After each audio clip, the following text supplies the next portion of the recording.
السلام عليكم ورحمة الله وبركاته. نحمد الله تبارك وتعالى، ثم الصلاة والسلام على أشرف الأنبياء وعلى آله وأصحابه أجمعين.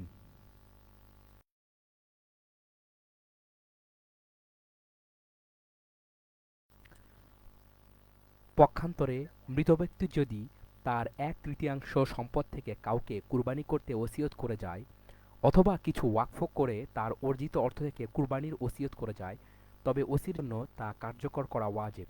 কুরবানি না করে ওই অর্থ সদকাহ খাতে ব্যয় করা বৈধ নয়, কারণ তা সুন্নার পরিপন্থী এবং ওসিয়তের রূপান্তর।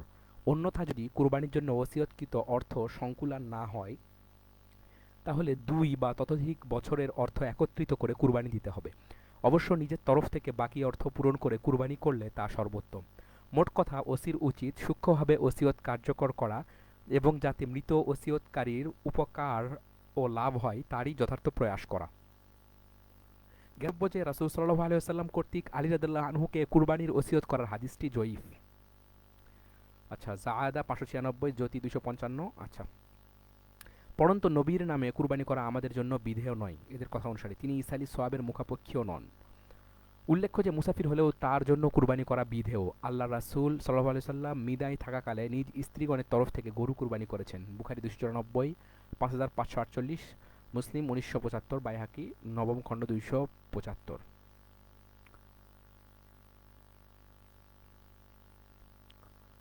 কুরবানির মাহাত্ম্য সংক্রান্ত প্রচলিত কতিপয় অচল হাদিস। কুরবানির জানোয়ার কিয়ামতের দিন তার শিং ও পশম এবং খুরসহ অবশ্যই হাজির হবে। কুরবানির তোমাদের পিতা ইব্রাহিমের সুন্নত, তার প্রত্যেকটি লোমের পরিবর্তে রয়েছে একটি করে নেকি। আচ্ছা, এটা হচ্ছে জয়ীফ, পরেরটা জাল। কুরবানির প্রথম বিন্দু রক্তের সাথে পূর্বেকার সমস্ত গুনাহ মাফ হয়ে যায়। পশুটিকে তার রক্ত ও মাংসসহ দাড়িপাল্লাতে 70 গুণ ভারী করে দেওয়া হবে। ভালো মনে সওয়াবের উদ্দেশ্যে কুরবানি করলে তা জাহান্নাম থেকে পর্দার মতো হবে। তোমরা তোমাদের কুরবানিকে মোটাতাজা করো, কারণ তা তোমাদের পুলসিরাত পাড়ের সাওয়ারি অতি দুর্বল। কুরবানির আহকাম। কুরবানি করা আল্লাহর এক ইবাদত। আর কিতাব ও সুন্নায় একথা প্রমাণিত যে কোনো নেক যে আমল কোনো আমল নেক সালেহ বা ভালো হয় না, কিংবা গৃহীত নৈকট্য দানকারী হয় না যতক্ষণ না তাদের দুটি শর্ত পূরণ হচ্ছে। সেই দুটি শর্ত কি কি? প্রথমত, ইখলাস, অর্থাৎ তা যেন খাঁটি আল্লাহর উদ্দেশ্যে হয়, তা না হলে আল্লাহর দরবারে কবুল হবে না। যেমন কাবিলের নিকট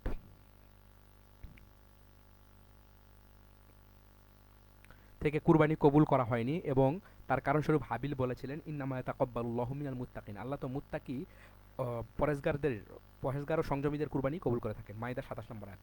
এ ব্যাপারে মহান আল্লাহ বলেন, আল্লাহর কাছে কখনো ওগুলোর মাংস পৌঁছে না এবং রক্তও না, বরং তার কাছে তোমাদের তাকওয়া সেটাই পৌঁছে। এভাবে তিনি ওগুলোকে তোমাদের অধীন করে দিয়েছেন যাতে তোমরা আল্লাহ শ্রেষ্ঠত্ব ঘোষণা করো, এই জন্য যে তিনি তোমাদেরকে পথ প্রদর্শন করেছেন, আর তুমি সুসংবাদ দাও সৎকর্মশীলদের। সূরা হজ 37 নম্বর আয়াত। দ্বিতীয়ত, তা যেন আল্লাহ তাআলা রাসূলের নির্দেশিত বিধি বিধান অনুযায়ী হয়। আল্লাহ তাআলা বলেন, যে তার প্রতিপালকের সাক্ষাৎ কামনা করে সে যেন সৎকর্ম করে এবং তার প্রতিপালকের ইবাদতে কাউকে শরিক না করে। কাহফ 110। সুতরাং যারা কেবল বেশি করে গোশত খাওয়ার উদ্দেশ্যে কুরবানি দেয়, অথবা লোক সমাজের নাম কুড়াবার উদ্দেশ্যে মোটা তাজা অতিরিক্ত মূল্যের পশু ক্রয় করে এবং তা প্রদর্শন ও প্রচার করে থাকে, তাদের কুরবানি যে ইবাদত নয় তা বলাই বাহুল্য। গোশত খাওয়ার উদ্দেশ্য থাকে বলেই লোকে একই মূল্যের একটি গোটা কুরবানি না দিয়ে একটি ভাগ দিয়ে থাকে, বলে একটি ছাগল দিলে দুদিনেই শেষ হয়ে যাবে, লোকের ছেলেরা খাবে আর আমার ছেলেরা তাকিয়ে দেখবে। উদ্দেশ্য সুস্পষ্ট। কুরবানি শুদ্ধ হওয়ার শর্তাবলী। কুরবানি শুদ্ধ হওয়ার জন্য কিছু শর্ত রয়েছে। কুরবানির পশু যেন সেই শ্রেণী বা বয়সের হয় যে শ্রেণী ও বয়স শরীয়ত নির্ধারিত করেছে। আর নির্ধারিত শ্রেণীর পশু 4টি: উট, গরু, ভেড়া ও ছাগল। অধিকাংশ উলামাদের মতে সবচেয়ে উৎকৃষ্ট কুরবানি হলো উট, তারপর গরু, তারপর মেষ, তারপর ছাগল। আবার নরমেষ মাদা মেষ হতে উত্তম, যেহেতু এ প্রসঙ্গে দলিল বর্ণিত হয়েছে। আদওয়াউল বায়ান 634। একটি উট অথবা গরুতে 7 ব্যক্তি কুরবানির জন্য শরিক হতে পারে। মুসলিম 1318। অন্য একটি বর্ণনা মতে উট কুরবানিতেও 10 ব্যক্তি শরিক হতে পারে। ইমাম শাওকানি বলেন, হজের কুরবানিতে 10 এবং সাধারণ কুরবানিতে 7 ব্যক্তি শরিক হওয়াটাই সঠিক। ইমাম শাওকানি, নাইলুল আওতার। কিন্তু মেষ বা ছাগে ভাগাভাগি বৈধ নয়, তবে তার সওয়াবে একাধিক ব্যক্তিকে শরিক করা যাবে। সুতরাং একটি পরিবারের তরফ থেকে মাত্র একটি মেষ বা ছাগ যথেষ্ট হবে, তাতে সেই পরিবারের লোক সংখ্যা যতই হোক না কেন। কিন্তু উট বা গরুর 1/7 একটি পরিবারের তরফ থেকে যথেষ্ট হবে কি, এ নিয়ে উলামাগণের মধ্যে মতান্তর রয়েছে। কেউ বলেন যথেষ্ট নয়, কারণ তাতে 7 জনের অধিক ব্যক্তির শরীক হওয়া বৈধ নয়। তাছাড়া পরিবারের তরফ থেকে একটি পূর্ণ দম যান যথেষ্ট হবে, আর 7 ভাগের 1 ভাগ পূর্ণ দম নয়। ফাতোয়া শায়েখ মোহাম্মদ বিন ইব্রাহিম। অনেকের মতে একটি মেষ বা ছাগের মতোই 1 শতাংশ উট বা গরু যথেষ্ট হবে। মাজালিসু আশআরি আশরি জিল হিজ্জাহ, সুমাইমিরি, আল মুমতে ইবনে উসাইমিন। বলা বাহুল্য, একটি পরিবারের তরফ থেকে 1 বা 2 ভাগ গরু কুরবানি দেওয়ার চাইতে একটি ছাগল বা ভেড়া দেওয়াটাই অধিক উত্তম। কুরবানি ঘরে থাকা অবস্থায় দিলেও একটি কুরবানিতে 7 ব্যক্তি অংশ নিতে পারবে। অনুরূপ সফরে বা হজে থাকলেও ভাগাভাগি করা চলবে। অবশ্য 1/7 ভাগ করে কম দেওয়া চলবে না, তবে 1/7 ভাগের বেশি দিতে পারে। যেমন একটি গরুতে 2, 3, 4, 5, 6 জনও সমানভাবে অথবা কম বেশি ভাগ নিয়ে অংশগ্রহণ করতে পারে, তবে কারো ভাগ যেন 1/7 থেকে কম না হয়। সুতরাং কেউ অর্ধেক, কেউ 1/3 ও কেউ 1/6 ভাগ কুরবানি দিতে পারে। বাদায়ুস সানাই, কুরবানির সাথে একটি ভাগ আকিকার উদ্দেশ্যে দেওয়া যথেষ্ট নয়। যেমন যথেষ্ট নয় একটি পশু কুরবানি ও আকিকার নিয়তে জবেহ করা। কুরবানি ও আকিকার জন্য পৃথক পৃথক পশু হতে হবে। অবশ্য যদি কোনো শিশুর আকিকার দিন কুরবানির দিনেরই পড়ে, মানে আকিকার দিনটা কুরবানির দিনেই পড়লো এবং আকিকা জবেহ করে, তাহলে আর কুরবানি না দিলেও চলে। যেমন 2টি গোসলের কারণ উপস্থিত হলে একটি গোসল করলে যথেষ্ট। জুমার দিনে ঈদের নামাজ পড়লে জুমা না পড়লেও চলে। বিদায়ের সময় হজের তাওয়াফ করলে আর বিদায়ী তাওয়াফ না করলেও চলে।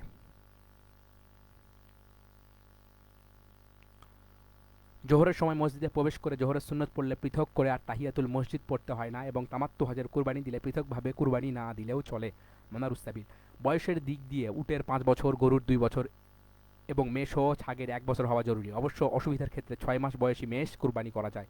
প্রিয় নবী সাল্লাল্লাহু আলাইহি ওয়াসাল্লাম বলেন, দাতালো ছাড়া জবেহ করো না, তবে তা দুর্লভ হলে 6 মাসের মেষ জবেহ করো। মুসলিম 1963। কিন্তু ওলামাগণ এ বিষয়ে একমত যে 6 মাস বয়সী মেষের কুরবানি সিদ্ধ হবে, তাছাড়া অন্য পশু পাওয়া যাক বা না যাক। অধিকাংশ ওলামাগণ ওই হাদিসের আদেশকে ইস্তিহবাব, উত্তম বলে গ্রহণ করেছেন এবং বলেছেন যে ওই হাদিসের মর্মার্থ এ নয় যে অন্য কুরবানির পশু না পাওয়া গেলে তবেই 6 মাস বয়সের মেষ শাবকের কুরবানি বৈধ, যেহেতু এমন অন্যান্য দলিল রয়েছে যার দ্বারা প্রমাণিত হয় যে ওই বয়সী মেষেরও কুরবানি বৈধ। প্রকাশত যদিও কুরবানিদাতা অন্য দাতালু পশু পেয়েও থাকে, যেমন রাসূল সাল্লাল্লাহু আলাইহি ওয়াসাল্লাম বলেছেন 6 মাস বয়সী মেষ শাবক উত্তম কুরবানি। মুসনাদে আহমদ, দ্বিতীয় খণ্ড 445, তিরমিজি। উকবা বিন আমের রাদিয়াল্লাহু বলেন, একদা নবী সাল্লাল্লাহু আলাইহি ওয়াসাল্লাম কুরবানির পশু বিতরণ করলেন। উকবার ভাগে পড়ল 6 মাসের মেষ। তিনি বললেন, হে আল্লাহ রাসূল, আমার ভাগে 6 মাসের মেষ হলো। উত্তরে তিনি বললেন, এটা দিয়ে তুমি কুরবানি করো। পশু যেন নিম্নোক্ত ত্রুটি থেকে মুক্ত হয়: এক চোখে স্পষ্ট অন্ধত্ব, স্পষ্ট ব্যাধি, স্পষ্ট খঞ্জতা, অন্তিম বার্ধক্য। এ ব্যাপারে আল্লাহ রাসূল সাল্লাল্লাহু আলাইহি ওয়াসাল্লাম বলেছেন 4 রকমের পশু কুরবানি বৈধ বা সিদ্ধ হবে না।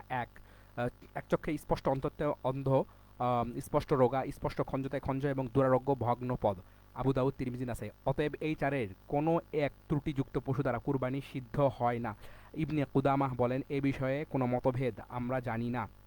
মুগনি 13 খণ্ড 369। ত্রুটিগুলো বিস্তারিত ব্যাখ্যা নিম্নরূপ: স্পষ্ট কানা, এক চোখের অন্ধ, যার একটি চক্ষু ধসে গেছে অথবা বেরিয়ে আছে। দৃষ্টিহীন হলে তো অধিক ত্রুটি হবে, তবে যার চক্ষু সাদা হয়ে গেছে কিন্তু নষ্ট হয়নি, তার কুরবানি সিদ্ধ হবে, কারণ তা স্পষ্ট কানা নয়। স্পষ্ট রোগের রোগা, যার উপর রোগের চিহ্ন প্রকাশিত, যে চড়তে অথবা খেতে পারে না, যার দরুন দুর্বলতা ও মাংস বিকৃতি হয়ে থাকে।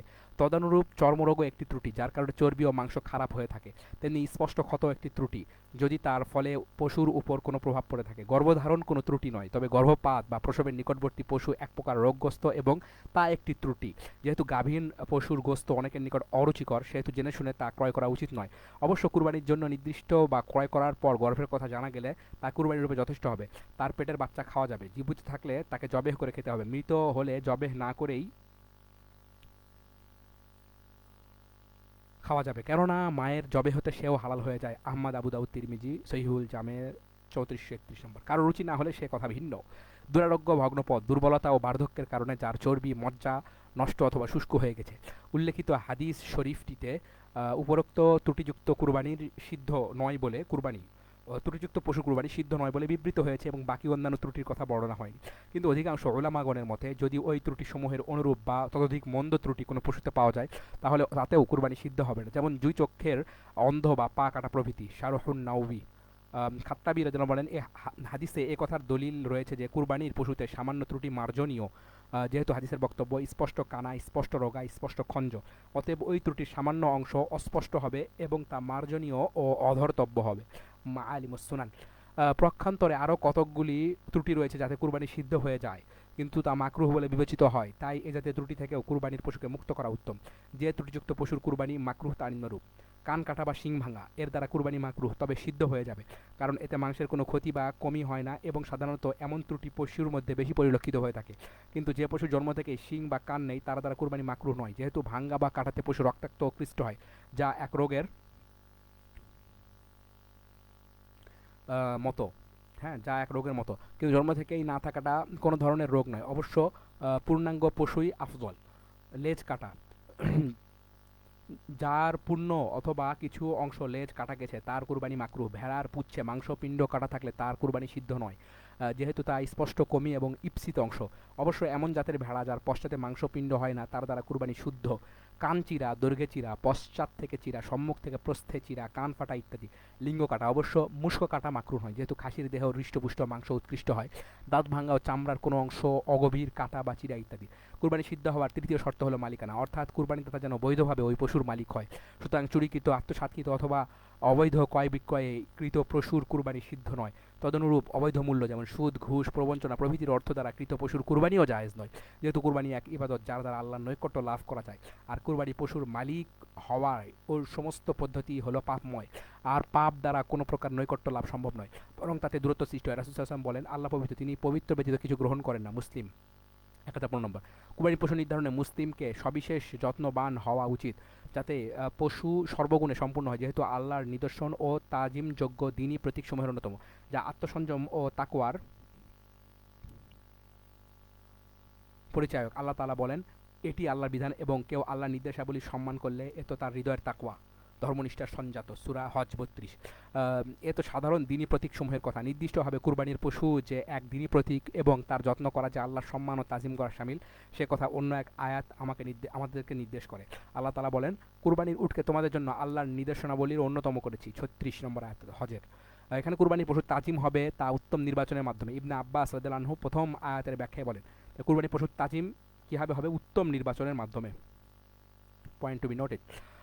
আব্বাস রাদিয়াল্লাহু আনহু প্রথম আয়াতের ব্যাখ্যা বলেন, কুরবানির পশুর সম্মান করার অর্থ হলো পুষ্ট মাংস, সুন্দর ও বড় পশু নির্বাচন করা, ইবনে আব্বাসের মতে।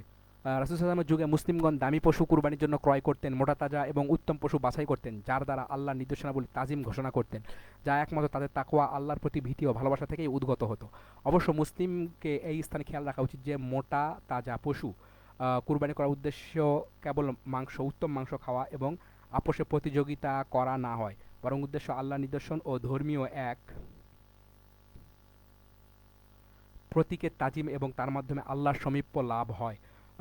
কালো রং অপেক্ষা ধূসর রঙের পশু কুরবানির জন্য উত্তম। হ্যাঁ, ধূসর রঙের পশু কুরবানির জন্য উত্তম। মহানবী সাল্লাল্লাহু আলাইহি ওয়াসাল্লাম বলেন, কালো রঙের দুটি কুরবানি অপেক্ষা ধূসর রঙের একটি কুরবানি আল্লাহর নিকট অধিক পছন্দনীয়। আহমদ হাকিম প্রভুক সিলসিলা সহিহা 1861। এ পশু ক্রয়ের সময় ত্রুটিমুক্ত দেখা ও তার বয়সের খেয়াল রাখা উচিত, যেহেতু পশু যত নিখুঁত হবে তত আল্লাহর নিকট প্রিয় হবে, সওয়াবেও খুব বড় হবে এবং কুরবানিদাতার আন্তরিক তাকওয়ার পূরক হবে, কারণ আল্লাহর কাছে ওদের কুরবানি পশুর রক্ত এবং মাংস পৌঁছে না, বরং তোমাদের তাকওয়া পৌঁছে থাকে। এভাবে তিনি এদেরকে তোমাদের অধীন করে দিয়েছেন, যাতে তোমরা আল্লাহর শ্রেষ্ঠত্ব ঘোষণা করো এবং এজন্য যে তিনি তোমাদেরকে পথ প্রদর্শন করেছেন। সুতরাং হে নবী, তুমি সৎকর্ম পরায়ণদের সুসংবাদ দাও। ৩৭ নম্বর আয়াত হজের। কুরবানিদাতা পশু ক্রয়ের পর তাকে কথা তার মুখে বলে কুরবানির জন্য নির্দিষ্ট করবে এবং কুরবানির দিন তাকে কুরবানির নিয়তে জবেহ করবে। যখন কোনো পশু কুরবানির বলে নির্ণীত হয়ে যাবে তখন তার জন্য কতক আহকাম বিষয়ভূত হবে, যেমন ওই পশু সত্য কুরবানিদাতার হাতছাড়া হবে, ফলে তা বিক্রয় করা, হেবা করা, উৎকৃষ্টতর বিনিময়ে ছাড়া পরিবর্তন করা বৈধ হবে না, যেহেতু যা আল্লাহর জন্য নির্দিষ্ট হয়েছে তার ক্রয় বিক্রয় করা বৈধ নয়। তবে যেহেতু ওর চেয়ে উৎকৃষ্টতর পশুর বিনিময়ে পরিবর্তন করাতে কুরবানির মান অধিক বর্ধিত হয়, তাই তা বৈধ। আর ওর চেয়ে মন্যতর পশু দ্বারা পরিবর্তন অবৈধ, কারণ তাতে কুরবানির আংশিক পরিমাণ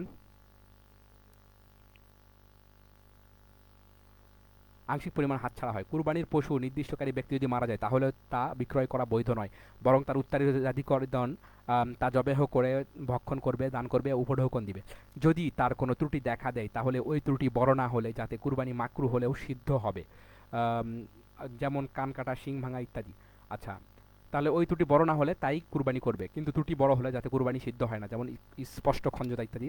যদি তা নিজ কর্মদোষে হয় তাহলে তার পরিবর্তে ত্রুটিহীন পশু কুরবানি করা জরুরি হবে, আর ওই ত্রুটিযুক্ত পশুটি তার অধিকারভুক্ত হবে। তবে ওই ত্রুটি যদি কুরবানিদাতার কর্মদোষে বা অবহেলায় না হয়, তাহলে ওটাই কুরবানি করা তার জন্য নিষিদ্ধ হবে। কিন্তু নির্ণয়ের পূর্বে যদি কুরবানি তার উপর ওয়াজিব থাকে, যেমন কেউ কুরবানির নজর মেনে থাকে এবং তারপর কোনো ছাগল তার জন্য নির্ণীত করে এবং তারপর তার নিজ দোষে তা ত্রুটিযুক্ত না হয়ে অন্য কারণে হয়ে থাকে, তাহলে ও ত্রুটিহীন পশু দ্বারা তার পরিবর্তন জরুরি হবে।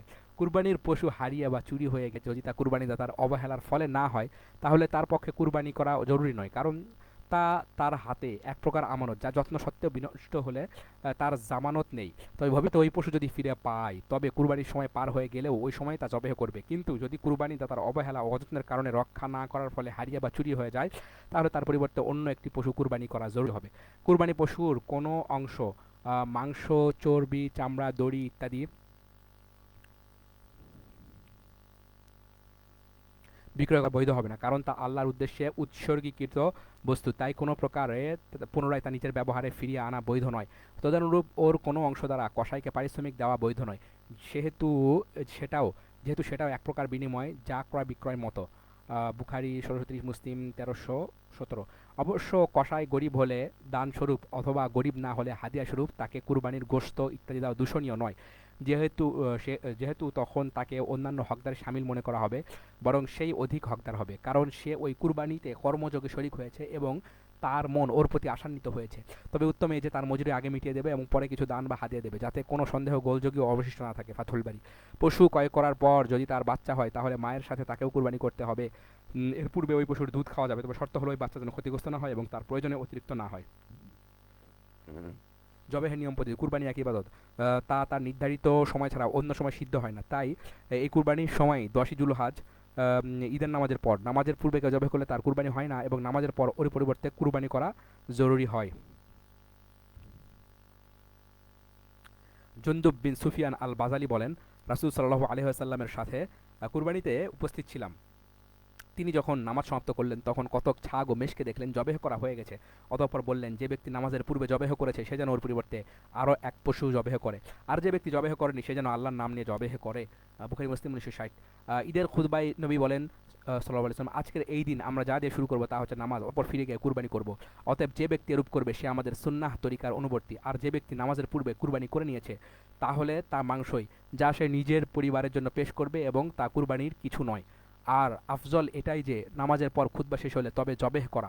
আম, যে ব্যক্তি ভালোরূপে জবেহ করতে পারে তার উচিত নিজের কুরবানি নিজের হাতে জবেহ করা এবং অপরকে তার দায়িত্ব না দেওয়া, যেহেতু আল্লাহ রাসূল সাল্লাল্লাহু আলাইহি ওয়াসাল্লাম স্বহস্তে নিজ কুরবানি জবেহ করেছেন এবং যেহেতু কুরবানি নৈকট্য দানকারী এক ইবাদত, তাই এই নৈকট্য লাভের কাজে অপরের সাহায্য না নিয়ে নিজস্ব কর্মবলে লাভ করা উত্তম। ইমাম বুখারী রাদিয়াল্লাহু আনহু বলেন, আবু মুসা রাদিয়াল্লাহু আনহু তার কন্যাদেরকে আদেশ দিয়েছিলেন যে তারা যেন নিজের কুরবানি নিজের হাতে জবেহ করে। তিনি কন্যাদেরকে আদেশ দিয়েছিলেন। পক্ষান্তরে জবেহ করার জন্য অপরকে নায়েব করা বৈধ, যেহেতু একসময় নবী সাল্লাল্লাহু আলাইহি ওয়াসাল্লাম নিজের হাতে 63 কুরবানি জবেহ করেছিলেন, বাকি উট জবেহ করতে আলী রাদিয়াল্লাহু আনহুকে প্রতিনিধিত্ব করেছিলেন। জবেহ করার সময় বিশেষভাবে লক্ষণীয় কর্তব্য পশুর প্রতি দয়া করা ও অনুগ্রহ প্রদর্শন করা, আর তা নিম্ন পদ্ধতি সম্ভব সেইরূপ ব্যবস্থা নিয়ে জবেহ করা যাতে পশুর অধিক কষ্ট না হয় এবং সহজেই সে প্রাণত্যাগ করতে পারে। জবেহ যেন খুব তীক্ষ্ণ ধারালো অস্ত্র দ্বারা হয় এবং তা খুবই শীঘ্রতা শক্তির সাথে জবেহ স্থলে গলায় পেঁচানো হয়। ফল কথা, পশুর বিনা কষ্টে খুবই শীঘ্রতার সাথে তার প্রাণ বধ করাই উদ্দেশ্য। এ বিষয়ে দয়ার নবী সাল্লাল্লাহু আলাইহি ওয়াসাল্লাম বলেন, অবশ্যই আল্লাহ প্রত্যেক বস্তুর উপর অনুগ্রহ লিপিবদ্ধ জরুরি করেছেন। সুতরাং যখন জিহাদ বা হদ্দে হত্যা করো তখন উত্তম রূপে অনুগ্রহের সাথে হত্যা করো এবং যখন জবেহ করো তখন উত্তম রূপে অনুগ্রহের সাথে জবেহ করো। তোমাদের উচিত ছুরিকে ধারালো করা এবং বদ্ধ পশুকে আরাম দেওয়া। মুসলিম 1955। বদ্ধ পশুর সম্মুখেই ছুরি শান দেওয়া উচিত নয়, মাকরু, যেহেতু নবী সাল্লাল্লাহু আলাইহি ওয়াসাল্লাম ছুরি শান দিতে এবং তা পশু থেকে গোপন করতে আদেশ করেছেন এবং বলেছেন, যখন তোমাদের কেউ জবেহ করবে তখন সে যেন তাড়াতাড়ি করে। মুসনাদে আহমদ, ইবনে মাজাহ। আর যেহেতু পশুর চোখের সামনেই ছুরি ধার দেওয়া তাকে চকিত করা হয়, যা বাঞ্ছিত অনুগ্রহ দয়াশীলতার প্রতিকূল। তদানুরূপ একে অপরের সামনে জবাই করা এবং ছেঁচড়ে অবস্থায় টেনে নিয়ে যাওয়া মাকরুহ। কুরবানি যদি উট হয় অথবা এমন কোনো পশু হয় যাকে আয়ত্ত করা সম্ভব নয়, তাহলে তাকে বাম পা বাঁধা অবস্থায় দাঁড় করিয়ে নহর করা হবে। আল্লাহ পাক বলেন, সুতরাং দণ্ডায়মান অবস্থায় ওদের জবেহকালে তোমরা আল্লাহর নাম নাও। ইবনে আব্বাস রাদিয়াল্লাহু আনহু এই আয়াতে তাফসিরে বলেন, বাম পা বেঁধে 3 পায়ের উপর দণ্ডায়মান অবস্থায় নহর করা হবে। যদি উট ছাড়া অন্য পশু হয় তাহলে তা বাম কাতে শয়ন অবস্থায় জবেহ করা হবে, যেহেতু তা সহজ এবং ডান হাতে ছুরি নিয়ে বাম হাত দ্বারা মাথায় চাপ দিয়ে ধরতে সুবিধা হবে। তবে যদি জবেহকারী নেতা বা বেয় হয় তাহলে সে পশুকে ডান কাতে শুইয়ে জবেহ করতে পারে, যেহেতু সহজ উপায়ে জবেহ করা ও পশুকে আরাম দেওয়ার উদ্দেশ্য। পশুর গর্দানের এক প্রান্তে পা রেখে জবেহ করা মুস্তাহাব, যাতে পশুকে অনায়াসে কাবু করা যায়, কিন্তু গর্দানের পিছন দিকে পা মুচড়ে ধরা বৈধ নয়, কারণ তাতে পশু অধিক কষ্ট পায়। জবেহকালে পশুকে কেবলা মুখে শয়ন করাতে হবে। অন্য মুখে শুইয়েও জবেহ করা সিদ্ধ হবে, যেহেতু কেবলা মুখ করে শুইয়ে জবেহ করা ওয়াজিব হওয়ার ব্যাপারে কোনো শুদ্ধ প্রমাণ নেই।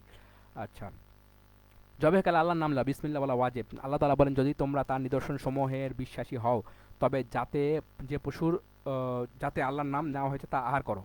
মানে যে পশু জবাই করার সময় আল্লাহর নাম নেওয়া হচ্ছে সেটা আহার করো, এবং যাতে আল্লাহর নাম নেওয়া হয়নি তা তোমরা আহার করো না, উহা অবশ্যই পাপ। আর নবী সাল্লাল্লাহু আলাইহি ওয়াসাল্লাম বলেন, যা খুন বহায় এবং যাতে আল্লাহর নাম নেওয়া হয় তা ভক্ষণ করো।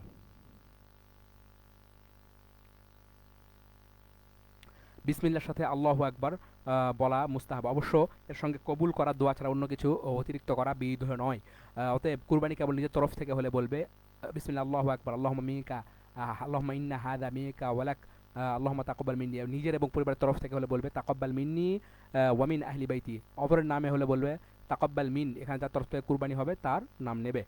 এই সময় নবী সাল্লাল্লাহু আলাইহি ওয়াসাল্লাম দরুদ পাঠ করা বিধেয় নয়, তবে তা বিদআত কি হবে তাদের মতে। যেমন বিসমিল্লাহর সাথে আর রহমান রাহিম যোগ করাও সুন্নত নয়, যেহেতু এ সম্বন্ধে কোনো দলিল নেই। যেমন জবেহ করার পর লম্বা দোয়া ইন্নী ওয়াজ্জাহতু এর হাদিস জয়ীফ। জবেহের ঠিক অব্যবহৃত পূর্বে বিসমিল্লাহ পাঠ জরুরি, এরপর যদি লম্বা ব্যবধান পড়ে যায় তাহলে পুনরায় তা ফিরিয়ে বলতে হবে। তবে ছুরি ইত্যাদি হাতে নিয়ে প্রস্তুতি নেওয়ায় যেটুকু ব্যবধান পড়ে তাতে বিসমিল্লাহ ফিরিয়ে পড়তে হয় না। আবার বিসমিল্লাহ শুধু সেই পশুর জন্যই পরিগণিত হবে যাকে জবেহ করার সংকল্প করা হয়েছে। অতএব এক পশুর জন্য বিসমিল্লাহ পড়ে অপর পশু জবেহ করা বৈধ নয়, বরং অপরের জন্য পুনরায় বিসমিল্লাহ পড়া জরুরি। অবশ্য বিসমিল্লাহ বলার পর অস্ত্র পরিবর্তন করাতে আর পুনরায় পড়তে হয় না। প্রকাশ্যে জবেহের পর পঠনীয় কোনো দোয়া নেই।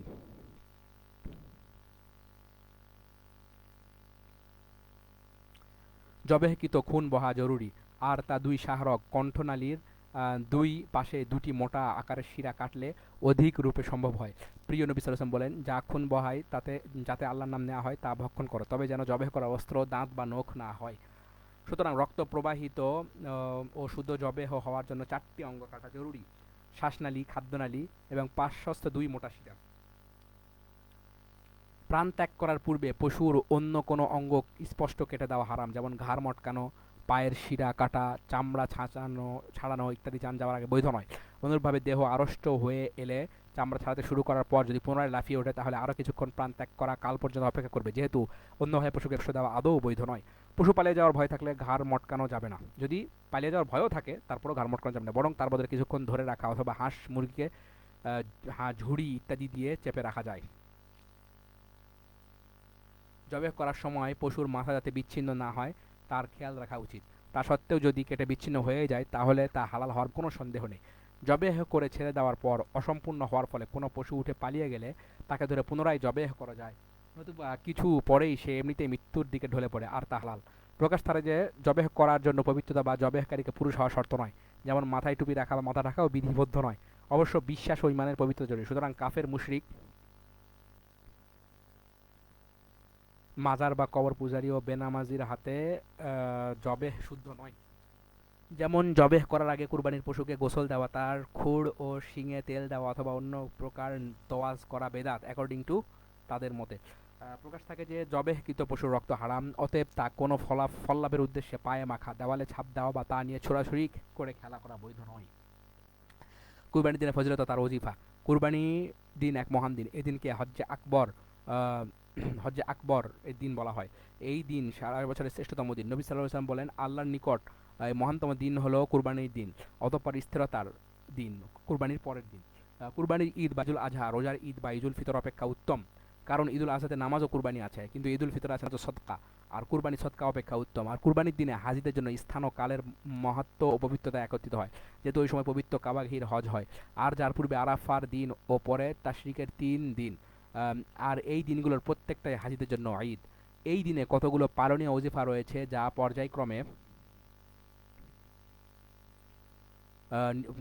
নির্ভর। ঈদগাহের প্রতি বহির্গমন, এই দিনে সুন্দর পোশাক ও বেশভূষায় সজ্জিত হয়ে উত্তম খুশবু মেখে ঈদগাহে যাওয়া সুন্নত, যেহেতু এই দিনে সৌন্দর্য ও সাজসজ্জার দিন। যেমন ঈদের জন্য গোসল করা কিছু সালাফ সাহাবা ও তাবেঈন কর্তৃক শুদ্ধভাবে প্রমাণিত আছে। খুবই সকাল সকাল ঈদগাহে পৌঁছে ইমামের নিকটবর্তী স্থানে বসার চেষ্টা করবে মুসলিম, এতে নামাজের জন্য প্রতীক্ষার সওয়াব লাভ করবে। ঈদগাহে যাবার পথে তাকবীর পাঠ করবে, ইমাম বের হওয়া নামাজে দাঁড়ানো পর্যন্ত ওই তাকবীর পড়া সুন্নত। জুহরি বলেন, লোকেরা ঈদের সময় তাকবীর পাঠ করত, যখন ঘর হতে বের হতো তখন থেকে শুরু করে ঈদগাহ পর্যন্ত পথে এবং ইমাম বের হওয়া পর্যন্ত ঈদগাহে তাকবীর পড়ত। ইমামকে নামাজে দাঁড়াতে দেখে সকলেই চুপ হয়ে যেত। পুনরায় ইমাম যখন নামাজে তাকবীর পড়তেন তখন আবার সকলে তাকবীর পড়ত। সকলে এই তাকবীর উচ্চস্বরে পাঠ করবে, তবে একই সঙ্গে সমস্যার তাকবীর পাঠ বৈধ নয়। উল্লেখ্য যে ঈদুল ফিতরের চেয়ে ঈদুল আজহার তাকবীর অধিক রূপে তাকিদ প্রাপ্ত। ঈদগাহে পায়ে হেঁটে যাওয়াই সুন্নত, অবশ্য ঈদগাহ দূরে হলে অথবা অন্য কোনো ওজর অসুবিধার ক্ষেত্রে সওয়ার হয়েও যাওয়া চলে। ঈদুল আজহার দিন নামাজের পূর্বে কিছু না খাওয়া সুন্নত, আর ঈদুল ফিতরের দিন ঈদগাহে বের হওয়ার পূর্বে কিছু খাওয়া সুন্নত। ইবনুল কাইয়্যিম বলেন, তিনি ঈদুল আজহার দিন ঈদগাহ থেকে ফিরে এসে কুরবানির গোশত খেতেন। প্রকাশ থাকে যে ঈদুল আজহার দিনে নামাজের পূর্বে না খাওয়ার নাম হাফ রোজা নয়, আর এই রোজার জন্য ফজরের পূর্বে সেহরি খাওয়াও বিধেয় নয়। পক্ষান্তরে জানা কথা যে হাফ বলে কোনো রোজা শরীয়তে নেই এবং ঈদের দিন রোজা রাখা হারাম। ঈদের নামাজ, এই নামাজ সুন্নতে মুআক্কাদা, কোনো সক্ষম মুসলিমের জন্য তা ত্যাগ করা বা আদায় করতে অবহেলা করা উচিত নয়। শিশুদেরকেও এই নামাজে উপস্থিত হতে উদ্বুদ্ধ করবে। সৌন্দর্য প্রকাশ না হলে, পর্দার রীতি থাকলে এবং পথে ও ঈদগাহে নারী পুরুষের মিলামেশার ভয় না থাকলে মহিলারা জামাতে শামিল হবে। বরং পর্দার ব্যবস্থা করে ঈদগাহে মহিলাদেরকে উপস্থিত হয়ে নামাজ পড়ার বন্দোবস্ত করা জরুরি, যাতে ঋতুবর্তী মহিলারাও নামাজ না হলেও দোয়া ও খুশিতে শরিক হবে। এছাড়া পৃথকভাবে কেবল মেয়েদের জন্য কোনো বাড়িতে বা মসজিদে ঈদের নামাজের কথা শরীয়তে উল্লেখ নেই। অনেক ওলামা যেমন তাইমিয়া, ইবনুল কাইয়্যিম, শাওকানি, সিদ্দিক, হাসান খান প্রভৃতি গণের মতে এই নামাজ ওয়াজিব। ঈদের নামাজ জামাত ছুটে গেলে একাকি 2 রাকাত নামাজ পড়ে নেবে। ঈদের খুতবা শোনা সুন্নাত, তবে উপস্থিত থেকে তাতে লাভবান হওয়া উচিত। খুতবা শেষে যে পথে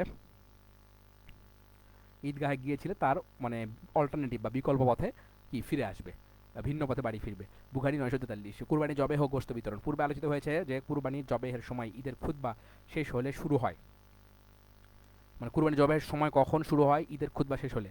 কুরবানি দাতার জন্য সুন্নত যে সে তা হতে খাবে, আত্মীয় স্বজনকে তারা কুরবানি দিক চাই না দিক হাদিয়া দেবে এবং গরিবদেরকে সদকা করবে। আল্লাহ তাআলা এই বিষয়ে বলেন, অতঃপর তোমরা তা হতে ভক্ষণ করো এবং নিঃস্ব অভাবগ্রস্তদের ভক্ষণ করাও। আর কুরবানির উটকে করেছি আল্লাহর দিনের প্রতীক সমূহের অন্যতম, তোমাদের জন্য তাতে মঙ্গল রয়েছে। সুতরাং সারিবদ্ধভাবে দণ্ডায়মান অবস্থায় ওগুলোর উপর নহর করার সময় তোমরা আল্লাহর নাম নাও। অতঃপর যখন রাকাত হয়ে পড়ে যায় তখন তোমরা তা হতে আহার করো এবং আহার করা ধৈর্যশীল অভাবগ্রস্তকে এবং যাঞ্চাকারী অভাবগ্রস্তকে। এভাবে আমি তোমাদের অধীন করে দিয়েছি, যাতে তোমরা কৃতজ্ঞতা প্রকাশ করো। প্রিয় নবী সাল্লাল্লাহু আলাইহি ওয়াসাল্লাম বলেন, কুরবানি গোশত তোমরা খাও, জমা করো এবং দান করো। তিনি আরো বলেন, তা খাওয়াও এবং জমা রাখো।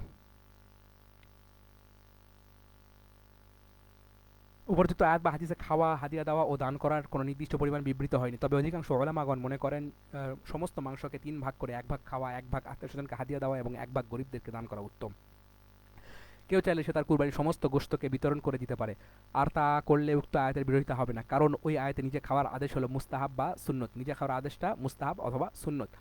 সে যুগের মুশরিকরা তাদের কুরবানির গোশত খেত না বলে মহান আল্লাহ উক্ত আদেশ দিয়ে মুসলিমদেরকে তা খাবার অনুমতি দিয়েছেন। অবশ্য কেউ কেউ খাওয়া ওয়াজিবও বলেছেন। সুতরাং কিছু খাওয়াই হলো উত্তম। কুরবানির গোশত হতে কাফেরদেরকে তার অভাব, আত্মীয়তা, প্রতিবেশ অথবা তাকে ইসলামের প্রতি অনুরাগী করার জন্য দেওয়া বৈধ, আর তা ইসলামের এক মহানুভবতা। 3 দিনের অধিক কুরবানির গোশত খাওয়া নিষিদ্ধ হওয়া এবং সংক্রান্ত হাদিসটি মনসুখ রহিত হলো, যেখানে দুর্ভিক্ষ থাকে সেখানে 3 দিনের অধিক গোশত জমা রাখা বৈধ নয়। কুরবানিদাতা পশু জবেহ করার পর চুল, নখ ইত্যাদি কাটতে পারে, তবে এতে কুরবানি দেওয়ার সমান সওয়াব লাভ হওয়ার কথা ঠিক নয়। যেমন কুরবানি দিতে না পারলে মুরগি কুরবানি দেওয়া বেদাত। আর দাড়ি কোন সময়কার জন্য চাচা বৈধ নয়, কিন্তু বহু মানুষ আছে যারা কুরবানি করার সাথে নিজের দাড়িও কুরবানি করে থাকে। কেউ কেউ তো নামাজে বের হওয়ার পূর্বে দাড়ি চেঁচে সাজসজ্জা করে। এই কাজ করে সে 3টি পাপে লিপ্ত হয়। তার দাড়ি কেটে কয়টি পাপ লিপ্ত হয়? 3টি পাপে। নাম্বার 1 পাপ হলো দাড়ি চাষার পাপ, পাপ কাজের মাধ্যমে ঈদের সৌন্দর্য অর্জন করার পাপ, এবং কুরবানি পশু জবেহ করার পূর্বে চুল দাড়ি কাটার পাপ। অনুরূপভাবে অধিকাংশ দাড়িবিহীন হাজিদের দেখা যায় যে তারা ইহরামের কারণে রাখে, অতঃপর যখন হালাল হবার সময় হয় তখন মাথার কেশ মুন্ডনের পরিবর্তে তারা তাদের দাড়ি মুন্ডন করে থাকে। অথচ রাসূলুল্লাহ সাল্লাল্লাহু আলাইহি ওয়াসাল্লাম কেশ মুন্ডন করতে উৎসাহিত করেছেন এবং দাড়ি বর্ধন করতে আদেশ করেছেন, মানে চুল ছোট করতে এবং দাড়ি বড় করতে। অতএব ইন্না লিল্লাহি ওয়া ইন্না ইলাইহি রাজিউন। উপরন্তু এই অপকর্মে কয়েকটি বিরুদ্ধাচরণ রয়েছে। দাড়ি বর্ধনের উপর রাসূলের আদেশ উল্লঙ্ঘন এবং তাতে তার বিরোধিতা, কাফেরদের প্রতি রূপ ধারণ। অথচ মহানবী সাল্লাল্লাহু আলাইহি ওয়াসাল্লাম বলেন, যে ব্যক্তি যে জাতির সদৃশ্য ধারণ করে সে তাদের শ্রেণীভুক্ত। নারীদেরকে সাদৃশ্য অবলম্বন, অথচ তিনি নারীদের আকৃতি ধারণকারী পুরুষদেরকে অভিসম্পাদ করেছেন।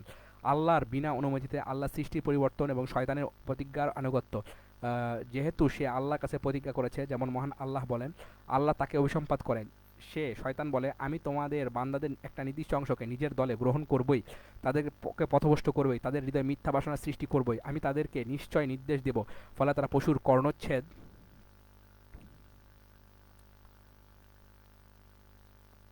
করবেই এবং তাদেরকে অবশ্যই নিতে চাইবে, ফলে তারা আল্লাহ সৃষ্টি বিকৃত করবে। আর যে আল্লাহর পরিবর্তে শয়তানকে অভিভাবক গ্রহণ করে নিশ্চয়ই সে প্রত্যক্ষভাবে ক্ষতিগ্রস্ত হবে। বলাই বাহুল্য যে দাড়ি রাখা সকল নবীর সুন্নত, আর তা মৌলবী অমৌলবী হাজি অহাজি প্রত্যেক মুসলমানের জন্য ওয়াজিব। কেউ দাড়ি না রাখলে তার কবিরা গুনাহ হবে। ঈদের মোবারকবাদ। ঈদের দিন একে অপরকে মোবারকবাদ দেওয়ার শুভেচ্ছা শুভেচ্ছা জ্ঞাপনে কোনো দোষ নেই। যেমন তাকাব্বালাল্লাহু মিন্না ওয়া মিনকুম, আল্লাহ আমাদের ও তোমাদের নিকট থেকে ইবাদত কবুল করুন, ঈদ মোবারক ইত্যাদি দোয়ামূলক বাক্য বলে একে অপরের সাথে সাক্ষাৎ করা বৈধ। যেহেতু ঈদে ও অন্যান্য খুশিতে মোবারকবাদ দেওয়া, বরকত, মঙ্গল ও কবুলের দোয়া করা ইসলাম স্পষ্টভাবে স্বীকৃত। যেমন সাহাবাগণ ঈদগাহ ফিরার সময় একে অপরকে বলতেন তাকাব্বালাল্লাহু মিন্না ওয়া মিনকুম। অন্যান্য খুশির বিষয়ে মোবারকবাদ দেওয়ার ব্যাপারেও ইসলাম ইঙ্গিত রয়েছে। যেমন আনাস বলেন, বিজয়ের খবর নিয়ে যখন এ জন্য যে তিনি তোমাদের অতীত ও ভবিষ্যতের ত্রুটিসমূহ মার্জনা করবেন, এই আয়াতটি মানে হুদাইবিয়া থেকে ফেরার পথে নবী সাল্লাল্লাহু আলাইহি ওয়াসাল্লাম অবতীর্ণ হলে তিনি বলেন, আমার উপর এমন একটি আয়াত অবতীর্ণ হয়েছে যা ধরাপৃষ্ঠে সমগ্র অবস্থা থেকে আমার নিকট প্রিয়তম। অতঃপর তিনি তাদের সাহাবাদের কাছে তা পড়ে শোনালেন। তা শুনে সাহাবাগণ বললেন, যে জিনিস আল্লাহ আপনাকে দান করেছেন তার উপর আপনাকে মোবারকবাদ। অনুরূপভাবে যখন কাব বিন মালেকের তাওবা কবুল হলো তখন তাকে মোবারকবাদ দেওয়া হয়েছিল। কার তাওবা? কাব বিন মালেক। বিবাহ সাহিত্যে আল্লাহ রাসূল বারাকাল্লাহু লাকা ওয়া বারাকা আলাইক বলে বরকে মোবারকবাদের দোয়া দিতেন। অবশ্যই ঈদের খুশিতে মোবারকবাদ দেওয়ার ব্যাপারে নবী সাল্লাল্লাহু আলাইহি ওয়াসাল্লাম কর্তৃক কোনো প্রমাণিত হাদিস নেই, তবে কিছু সাহাবা ও তাবেঈন হতে একথা বিশুদ্ধ রূপে প্রমাণিত আছে। অতএব কেউ এই কাজ করতে করতেও পারে এবং ছাড়তেও পারে। শায়েখ আব্দুর রহমান সাদি বলেন, বিভিন্ন উপযুক্ত শুভক্ষণে মোবারকবাদ শরীয়তের এক ফলপ্রসূ বৃহৎ মূলের উপর ভিত্তি করে প্রতিষ্ঠিত। শেখ আব্দুর রহমান সাদি বলেন, কারণ যাবতীয় কথা ও কাজের দেশাচার ও প্রথার মৌলিক মান হচ্ছে বৈধতা। অতএব কোনো আচার বা প্রথাকে হারাম বলা যাবে না যতক্ষণ না ওই প্রথা বা আচারকে শরীয়ত নিষিদ্ধ ঘোষণা করেছে অথবা তাতে কোনো বিঘ্ন বা ক্ষতি প্রকাশিত না হয়েছে। এই মহান মৌলনীতির সাপেক্ষে কিতাব ও সুন্নাহর সমর্থনও রয়েছে। সুতরাং লোকেরা এই মোবারকবাদকে কোনো ইবাদত বলে মনে করে না, বরং তা একটা প্রচলিত রীতি মনে করে, যাতে শুভক্ষণে খুশির সাথে একে অপরের শুভেচ্ছা জ্ঞাপন করে থাকে এবং তাতে কোনো প্রকার বাধা বিঘ্ন নেই, বরং তাতে উপকারী আছে। যেমন মুসলিমরা একে অপরকে এর মাধ্যমে উপযুক্ত দোয়া দিয়ে থাকে এবং তাতে আপোষে সৌহার্দ্য, ভালোবাসা এবং সম্প্রীতির সঞ্চার ও বৃদ্ধি হয়ে থাকে। তাই রীতির সাথে যখন কোনো লাভ ও মঙ্গল যুক্ত হয় তখন তা তার ফল হিসেবে জনপ্রিয় হয়ে ওঠে। পিতামাতা ও আত্মীয়স্বজনের সাথে সাক্ষাৎ। পিতামাতার প্রতি সদ্ব্যবহার ও জ্ঞাতি বন্ধনের দাবি এই যে, বিশেষ করে ঈদের দিন তাদের জিয়ারত করা, তাদের অবস্থা প্রসঙ্গে জিজ্ঞাসাবাদ করা, ঈদের খুশি ও সুখে তাদের শরিক হওয়া। পিতামাতা থেকে পৃথক থাকলে বা এক বাড়িতে না থাকলে তাদের জিয়ারত পুত্রের জন্য সুনিশ্চিত হয়।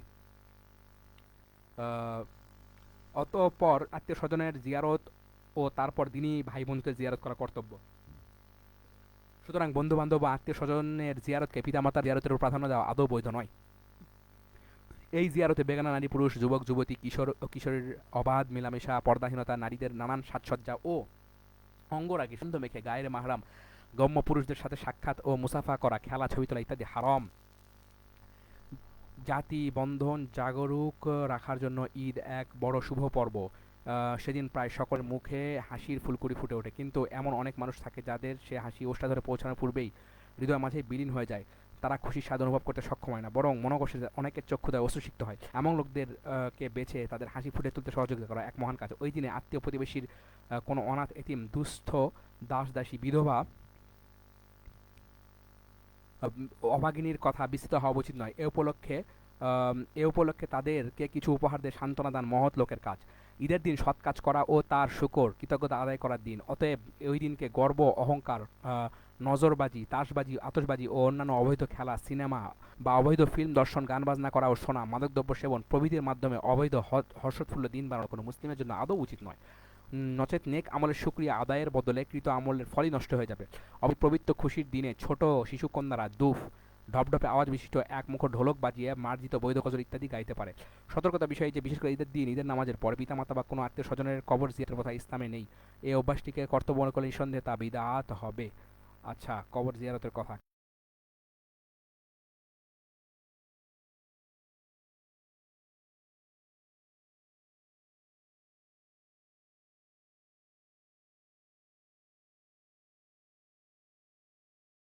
কেমনে?